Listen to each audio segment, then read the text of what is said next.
Hi everyone, it's me Sanjita. আজকে ছিল 29শে March আর আজকের আমার বোনের ছিল বার্থডে। তো সকাল সকাল রেডি হয়ে এই রোদের মধ্যেই চলে গেলাম মামার বাড়িতে। আর আমার বোন আমার কাছে ভীষণ প্রিয়। ও আমার থেকে 12 বছরের ছোট, বাট ওর সাথে আমার সম্পর্কটা বেস্ট ফ্রেন্ডের মতো। তো প্রায় চলে এসেছি। আমি যখনই আসি তখনই ও ফার্স্টে এসে দরজাটা দৌড়ে দৌড়ে খোলে। বাট এবারে কি আমার দিদা দরজাটা খুলেই আমাকে বকাবকি শুরু করে দিল যে 12টা বাজে, এত লেট করে কেন এলি।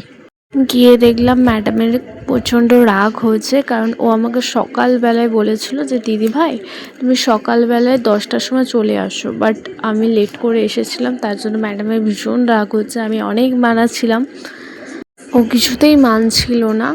আসলে ও দুদিন পর এক্সাম ছিল, তো আমাকে তাড়াতাড়ি আসতে বলেছিল যে তুমি তাড়াতাড়ি আসো, আমি তোমার সাথে অনেক গল্প করব। তো আমি লেট করে আসার জন্য ওর ভীষণ রাগ হয়েছিল। তো ম্যাডামকে অনেক বোঝাচ্ছিলাম, অনেক হাসানোর চেষ্টা করছিলাম, বাট সে কিছুতেই তার রাগ ভাঙবে না। তো ম্যাডামে ফাইনালি রাগ ভাঙলো, আর আমি ওর জন্য একটা গিফট এনেছিলাম, কাস্টমাইজ চকলেট। ওর নাম কাস্টমাইজ করিয়েছিলাম, আর কিউট কিউট চকলেট ছিল। তো ওর বার্থডেতেও আমাকে একটা হ্যারি পটার উনো চেয়েছিল, বাট ওটা আমি খুঁজে পাইনি। তো আমি বলেছিলাম যে ওটা পরে দেবো। তো ও ভীষণ খুশি হয়েছিল চকলেটটা পেয়ে। তো তারপরে আমি আর ও দুজনে মিলে চলে গেছিলাম বেলুন কিনতে। তো বেলুন কিনে আমি আর ও মজা করছিলাম, ফোলাচ্ছিলাম আর গল্প করছিলাম।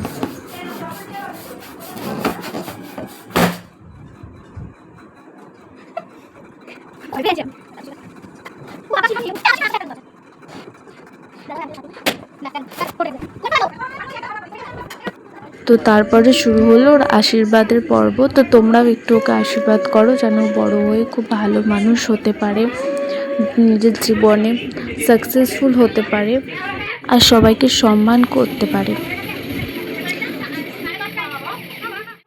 তো আজকে এটা ছিল লাঞ্চ। তো তারপর এনার সাথে আমার পরিচয় হলো। KG1 স্কুলের নাম কি?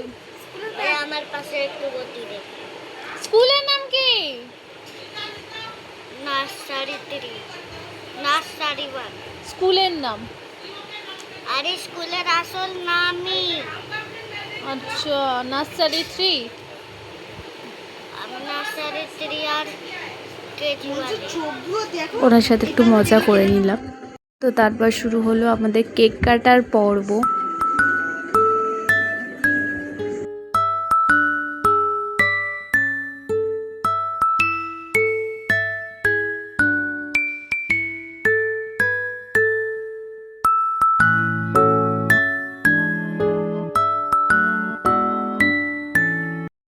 রাতে আমরা ডিনার করার পর সবাই মিলে উনো খেলছিলাম, আর এরা দুজন ঝগড়া করছিল উনো নিয়ে। তো এখানেই ভিডিওটা শেষ করলাম, দেখা হবে পরের কোনো ভিডিওতে। টাটা।